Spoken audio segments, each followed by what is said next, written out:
Bom dia, meus irmãos. Quarta-feira. Hoje é dia. Vamos ver que dia que é hoje. Hoje é dia 6 de 2 de 2024. Hoje nós vamos falar sobre o que morre, o que é a morte e o que não morre. Esse é um dos temários, né, da doutrina gnóstica. Então hoje nós vamos falar um pouco sobre essa questão. O que é a morte, o que morre e o que não morre. E de que forma nós estamos vinculados a essa questão, né? Porque hoje um dos grandes mistérios, né, e que todos nós corremos atrás, por medo inclusive, né, é buscar compreender, né, os significados da vida espiritual, justamente pensando no pós-morte, né, porque não sabemos o destino da nossa alma, para onde vamos, para onde deixamos de ir, né? Então hoje nós vamos falar sobre esse tema. Bom, o que é a morte? Antes de mais nada, o que é a morte nada mais é do que a perda do corpo físico. Ponto, né? Agora, o que de fato acontece por trás do processo da perda do corpo físico? Né? Tradições antiquíssimas dizem que nós passamos por um momento, né, de julgamento. A nossa alma passa por um momento de julgamento. Ou seja, nós passamos por 3 julgamentos antes de morrer. A nossa alma passa por 3 julgamentos, né? Antes do nosso cordão de prata, Antakarana, né? Isso que nos liga, que nos conecta à fonte, antes dela ser rompida, né, pelos senhores da lei. Não exatamente os senhores da lei, mas por determinação dos senhores da lei, né? Então, acho que vale a pena aqui comentar também, é pertinente, porque o momento é adequado. A gente sabe daquelas pessoas que entram no processo de morte, são dadas como mortas, né? E depois de um tempo elas ressurgem, elas voltam à vida, né? E só que daí elas já foram enterradas, em alguns casos foram cremadas, né? Obviamente, se foi cremada não tem como saber, né? Elas voltariam, mas já não tem mais o corpo, né? E os responsáveis que estão envolvidos nesse processo, não tenha dúvida, vão pagar um preço por causa disso, né? Nada é feito sem que haja uma sentença por trás disso. Mas aquelas pessoas que foram enterradas, no entanto, elas foram enterradas vivas. Por que elas foram enterradas vivas? Porque a sua alma estava no processo de julgamento nos mundos internos, no tribunal da lei, e aqui no mundo físico foi dada como morta, né? E aí enterram o corpo da pessoa, depois ela volta ao corpo físico, só que o corpo está embaixo da terra. E aí o corpo, obviamente aquela pessoa vai tentar sair dali a qualquer preço, né? Em busca de oxigênio, em busca do ar, né? Em busca da liberdade do corpo. Nós temos N casos relatados na história, né? Que algumas pessoas têm. Existe aquela também doença da epilepsia, né? Em que às vezes você entra num processo desse ataque e você fica com a aparência de morte, simplesmente você fica, aparentemente o teu corpo entra em estado de catalepsia, né? Ele morre, entre aspas, e depois volta à vida de novo, e aí eles vão lá, e aí alguém descobre que aquela pessoa tinha problema de epilepsia, e aí ela, não, vamos ver e tal, né? Aí vai lá, abre o túmulo, tá lá o túmulo todo arranhado, a pessoa toda arranhada, todo rasgado, né? Por causa da ânsia da morte, de estar num processo de sufocamento ali dentro do caixão. Tem N relatos, né? Então,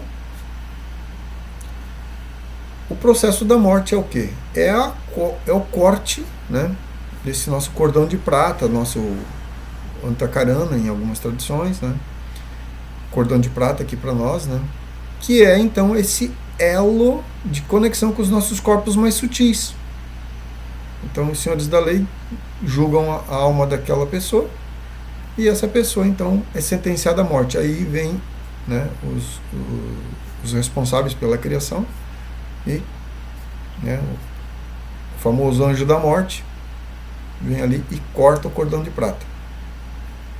Esse cordão de prata também é muito conhecido nas vertentes onde se fala então da questão do desdobramento astral, né?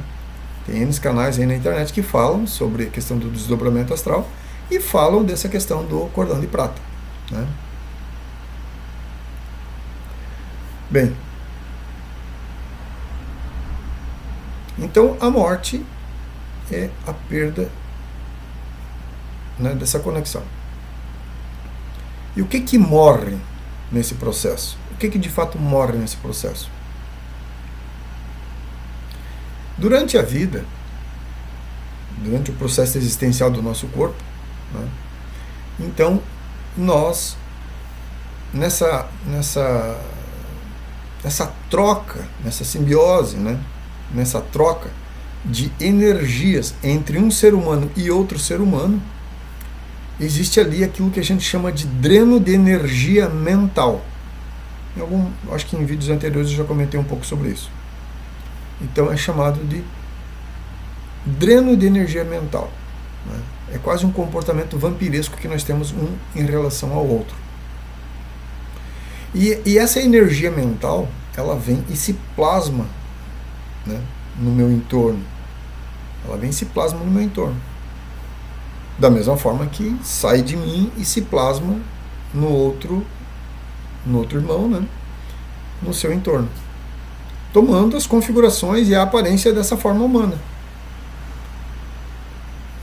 O nosso comportamento mecânico de expressão, né, que a gente recebe essa impressão astrológica, né, determinando um padrão de comportamento e de interação com o espaço circundante. Então, também o nosso comportamento mecânico, ele também faz com que a gente gere aquilo que a gente chama de personalidade, que é nada mais do que o nosso comportamento, né? Aquilo que determina o nosso comportamento. E esse comportamento na interação com as outras pessoas, né, com os outros irmãos, há essa troca da energia mental, porque ela está intimamente relacionada àquela questão dos quadros mentais que a gente já comentou. Então nós nos relacionamos e trocamos energia mental entre nós. Bem, então isso é chamado de personalidade. Essa energia que se plasma no nosso corpo, ela determina um padrão de personalidade, um padrão de comportamento. Aquilo que a gente olha para o irmão, como é que ele é? Aí a gente já, né, traça ali todo um perfil daquela pessoa. Ele é assim, ele é assado, ele gosta disso, gosta daquilo, ele é irado, ele é calmo, ele é tranquilo, ele é inteligente, não é inteligente, enfim. Então esses traços de personalidade nada mais são do que o resultado, né, desse comportamento mecânico de expressão e na troca desse comportamento com o meio, né, com os outros irmãos, essa energia mental vindo, né, para o meu corpo e indo para o corpo dos outros irmãos, se plasma no nosso entorno, criando as características e aparência dessa forma biológica, criando então esse veículo que é chamado de personalidade.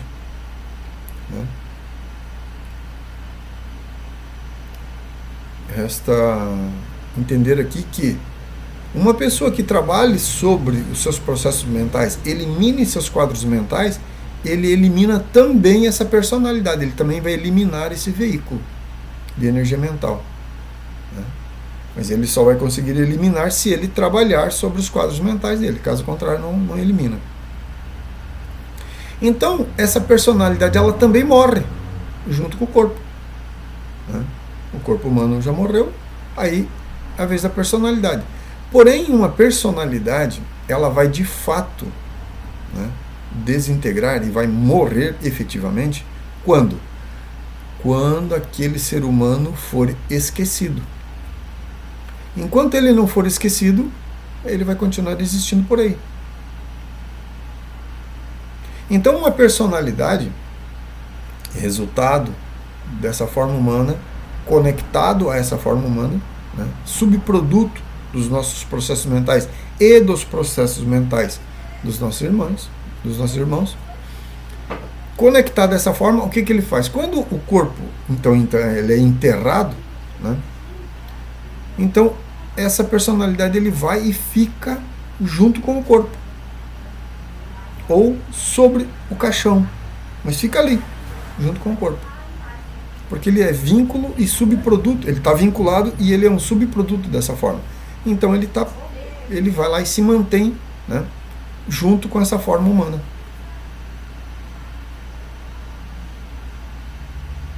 Então o que acontece? Enquanto nós estivermos lembrando daquela forma humana, pai, filho, personalidades, não importa quem seja, enquanto ela estiver sendo recordada por nós, essa personalidade não morre, ela se mantém coesa. Por quê? Porque ela continua recebendo a energia mental proveniente dos nossos processos mentais, dos nossos quadros mentais, das nossas recordações, no relacionamento e no trato com aquela pessoa que agora já está morta. Então essa energia mental continua indo para a personalidade e ela continua coesa, continua vivendo, né? Algumas pessoas mais sensíveis, né, elas conseguem ver no cemitério luzes por cima dos caixões, né? O que são essas luzes? É essa personalidade que eu estou colocando aqui. Outros ainda vê fantasmas, né? Quem são esses fantasmas? São essas personalidades. Em centros, né, espírita, né, eles vão lá e reúnem, né, doam a sua energia ectoplasmática, né, essa energia vital, e plasmam a personalidade de uma pessoa que já desencarnou. Então, tudo isso são resultado de processos mentais e capacidades psicobiológicas, energéticas que temos, né? E que sustenta a vida e que sustenta a realidade. Então, essa personalidade, ela também vai ser desintegrada, mas para isso ela precisa ser esquecida. Porque senão o que ela vai fazer enquanto está viva? Ela continua frequentando os mesmos ambientes em que ela frequentava quando estava viva. Então ela volta para casa, ela senta à mesa, ela deita na cama da pessoa, ela vai para o trabalho, ela vai para o escritório, ela vai para a lanchonete, ela vai para a danceteria, ela vai continuar fazendo a mesma coisa enquanto estava viva. Somente quando ela caiu no esquecimento é que essa personalidade vai deixar de existir, né? Então ela vai gradativamente vai se degradando, vai se decompondo e morre. Quando cremamos o nosso corpo físico, essa personalidade morre? Sim, morre. Os indianos eles já sabem disso, por isso que eles cremam os seus entes queridos, né? Claro que esse era um processo natural antigamente, hoje já não é mais assim, né? Infelizmente. Mas quando queimamos essa estrutura, a personalidade se desintegra junto, porque ela está conectada à forma, então ela vai morrer junto. Ela vai ser transmutada e se dissipa. Agora, se o corpo físico for enterrado, enquanto estiver sendo recordado, ele continua existindo. Então nós podemos falar assim, Dom Pedro I, por exemplo, né? Há quanto tempo faz que ele está aqui, né? Esteve aqui no Brasil, né? Existem quadros dele por todos os cantos, né? Aqui no Brasil. Onde a gente vai, tem lá um quadro de Dom Pedro I. Enquanto nós estivermos olhando para ele e lembrando que ele era Dom Pedro I, essa personalidade continua recebendo essa energia e ele continua existindo.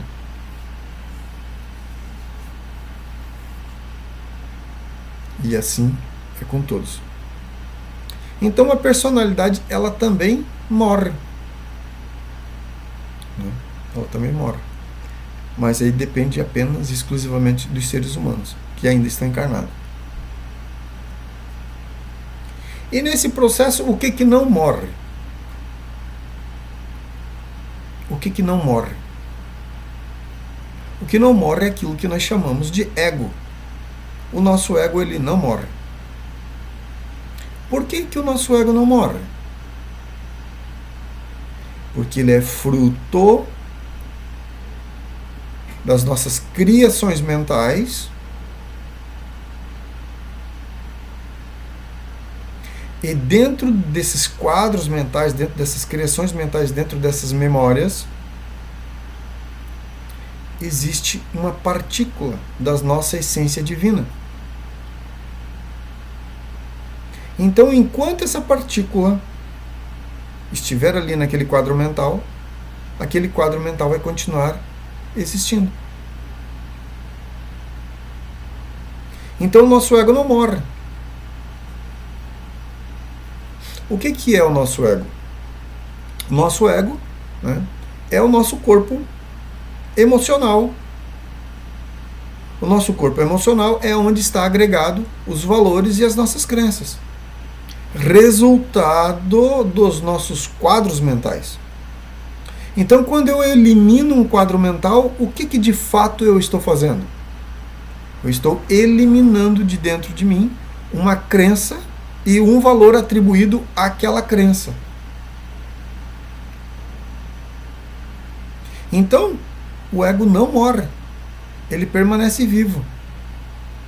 Quando a nossa alma voltar a tomar uma nova forma humana, a nossa essência divina, aprisionada nos quadros mentais, que pertence à nossa centelha divina, por associação, vai voltar àquela nova forma humana. Então, o Geraldo morreu. O meu corpo mental, né, meu ego, minhas crenças e meus valores ficam por aí, vagando, fazendo as mesmas coisas que estava fazendo também enquanto estava vivo. Muitos nem sabem que desencarnaram. Alguns sabem, mas pouquíssimos são esses que sabem. E aí a alma vai transmigrar do meu corpo Geraldo para o corpo do Roberto. Então, os senhores da lei determinam que eu vou nascer no corpo do Roberto. E aí o que vai acontecer com o meu ego? Ele vai voltar a usar o corpo do Roberto. Por quê? Porque a nossa centelha divina que está conectada agora, né, a centelha divina da alma do Geraldo que está conectada no corpo do Roberto, tem partículas que estão dentro dos quadros mentais, que compõem o ego, que compõem os valores, que compõem as crenças, vai buscar a fonte, vai buscar a origem dela. Então ele vai tomar um novo corpo físico no Roberto. Então é aquele processo que a criança, né, até os 7 anos, né, a essência dela ainda está livre, né, a sua mente ainda está sendo estruturada, e a partir dos 7 anos de idade, então nesse caso, nesse exemplo, né, o Roberto lá com 7 anos, até chegar aos 7 anos, o meu conjunto de valores e de crença do Geraldo, né, que pertence àquela alma, ainda não entrou naquele corpo. Mas a partir dos 7 anos, gradativamente, todo o conjunto de crença e de valores, né, o meu ego, o ego do Geraldo vai tomar a psique e a mente do Roberto. Então nosso ego não morre. É necessário nós fazermos o trabalho de morte para que nós, desintegrando os nossos quadros mentais, libertando o nosso princípio, a nossa essência divina, né, nós possamos então merecer, né, voltar ao céu. Porque somente quando passamos por um trabalho, né, interno, de orientação, é que a gente ascende aos mundos superiores. Se a gente não realiza esse trabalho, a gente não ascende aos mundos superiores. A gente fica aí no astral inferior, né, esperando uma nova forma humana, um outro corpo biológico, um outro corpo vegetal, um outro corpo mineral, e assim por diante. São coisas que a gente vai falar mais adiante, né? Então, hoje, meus irmãos, era isso que eu tinha para trazer para vocês. O que é a morte, o que morre e o que não morre. E o nosso ego, sim, deve ser desintegrado. Se nossos quadros mentais não forem desintegrados, o ego vai continuar subsistindo. Porque uma vez que ele tem uma partícula da essência divina dentro desses quadros mentais, ele tem vida, ele tem vontade própria e ele continua vivo. Então, temos que desintegrar os nossos quadros mentais para que ele deixe de se alimentar.